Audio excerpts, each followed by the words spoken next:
What did you guys think coming off that point? Like Friday, it again felt like there weren't a ton of people there. It felt like it went on forever.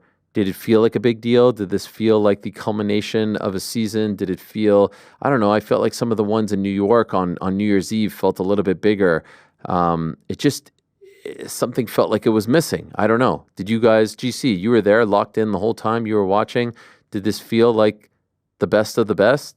No, because I'm not sure if it is the best of the best in the world. When, I mean, or at least in PFL. I was going to say they're the number 2 promotion. That's kind of to the point of like this reoccurring issue of what's next for these PFL champions, and everyone always says the UFC. Like when you are the number 2 promotion, like yes, you climb to the top of the ladder. Now there's another ladder to climb, that being the UFC.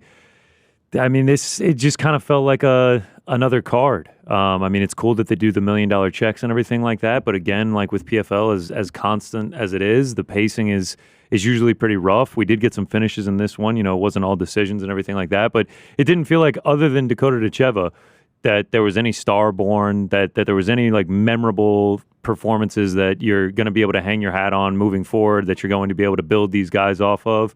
It just feels like, you know, a lot of guys that next season's going to roll around. And it's like, oh yeah, he won in 2024. Yeah, I guess I remember that. It was just, I don't know. It's just an issue that PFL just seems to always have, of like they can't build stars, and when we get to these culmination points, it almost feels like a letdown. I talked about this when the brands were merging, and I talked about it again when they announced that super card featuring Francis. You have broadcast, by keeping it this way, that the championship is not a premium product. The product that we care about and the one we want you to pay for is the one that's headlined by Francis Ngannou. This one is not. And you are broadcasting that when you have these things separate and when you tier them out. The same way the UFC says, this pay-per-view is the one we really want you to watch. It's the John Jones and Stipe Miocic fight versus the fight night that happened the week before. By tiering these things out, you are indicating your level of commitment to it. You are broadcasting your level of interest, and they have decided that the championship is not the premium product. The premium product is that super fight card thing that they do with the Francis Ngannous of the world. And so I don't think anybody's inclined to, nor do I think that they think of it that way. I think their business model is shifted to the point where I don't think they think that the championship is the one we need to get people to watch, and it is those pay-per-view products. So it's almost by design. I don't think they've made a misstep here if their goals are being fulfilled, and the money that they are generating around this is not necessarily in how many eyeballs they have on it. They're not going to get rid of the season. Clearly, they're behind it with it. You know, with the regional leagues building up to the Champions League, building up to this and all that. Like they're trying to do the soccer model. I don't think it will ever work. It can serve a purpose. It can get you to a certain place.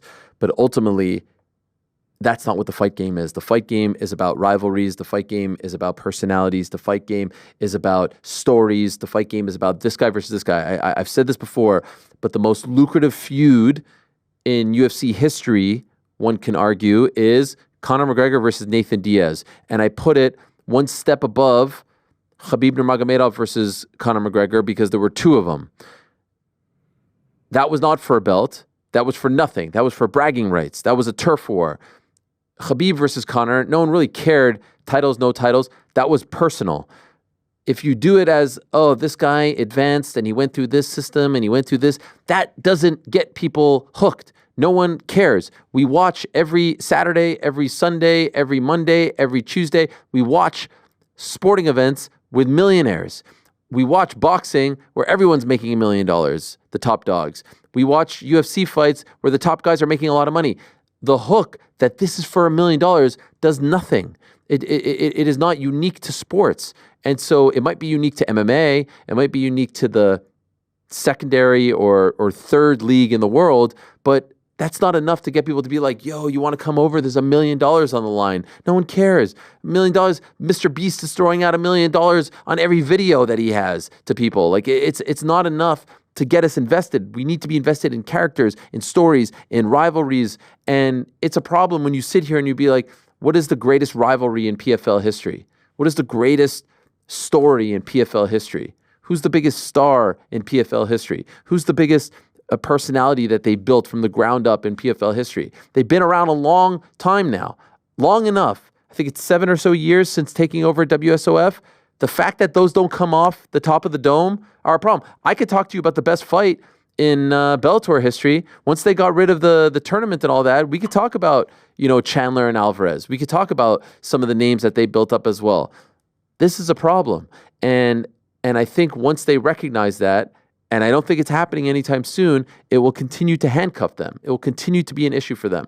The fight game is not built on regular season, standings, playoffs. That's not fighting. That's the NFL. That's the NBA. And when you try to equate that model to the fight game, it does not work. It will never work. I will say this, and you could use me on what's that thing? Freezing cold takes. It will never work. Will there be some level of success? Absolutely. But they will never overtake the UFC in this regard. They will never, ever come close if they stick to this model. It is unequivocal. This is the easiest hot take of all time. They will never come close. They will never sniff because you will get hamstrung by it, because you'll try to build up this guy versus this guy, and this guy will falter and lose, or he'll be banged up or whatever, and it just won't work out. That's not how you sell tickets. That's not how you sell pay-per-views. That's not how you sell stories. And it gets frustrating to watch because I feel like they don't quite get it. And I think they're all great people, Peter Murray and Don Davis, but I don't know if they're fight people, and they're trying to shoehorn sports, regular sports, stick and ball sports to the fight game. And it's a whole different beast. It's predicated on a faulty concept, which is that we want meritocracy. We don't want meritocracy. That's not the fight game.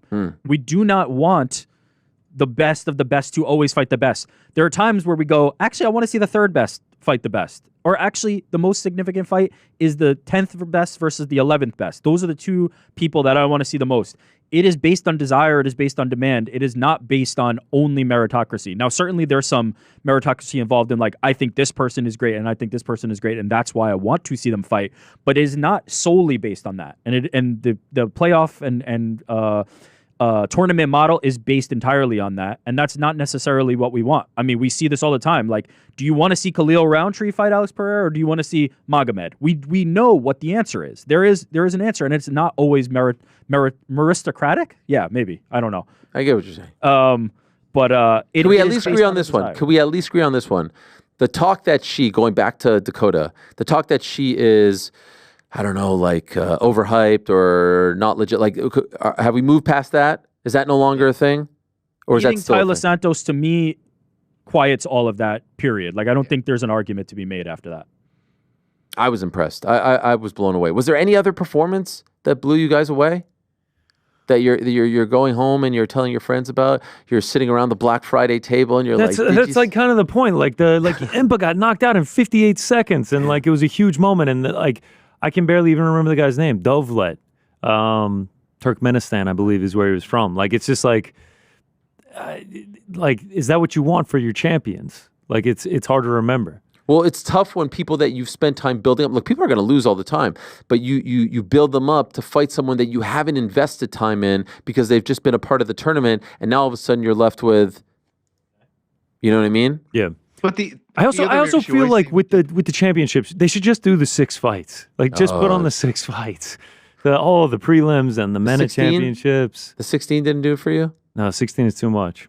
Timur Kizriev, is he a much talked about guy now after what he did to Brendan Loughnane? I mean, I'm sure there's going to be some Twitter account being like, these guys are noobs and they don't know what the fuck they're talking about. Oh no, everyone knows he's a good fighter, but you've just made a whole point about that. That's not really what makes people tune in. We know this guy is great. Look at his record. Tell me something honestly, beyond that he's a great fighter. Tell me anything about him.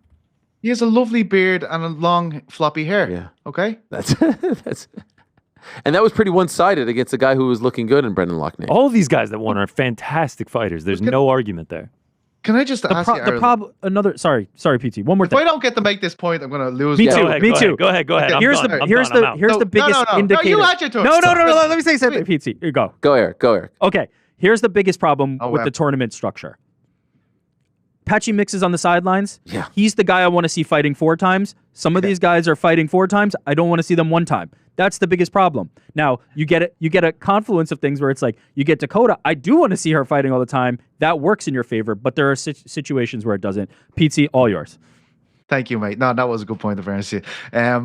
The issue, like with overhauling the tournament thing, is the reason why these fighters are coming to the PFL is to compete for that $1 million.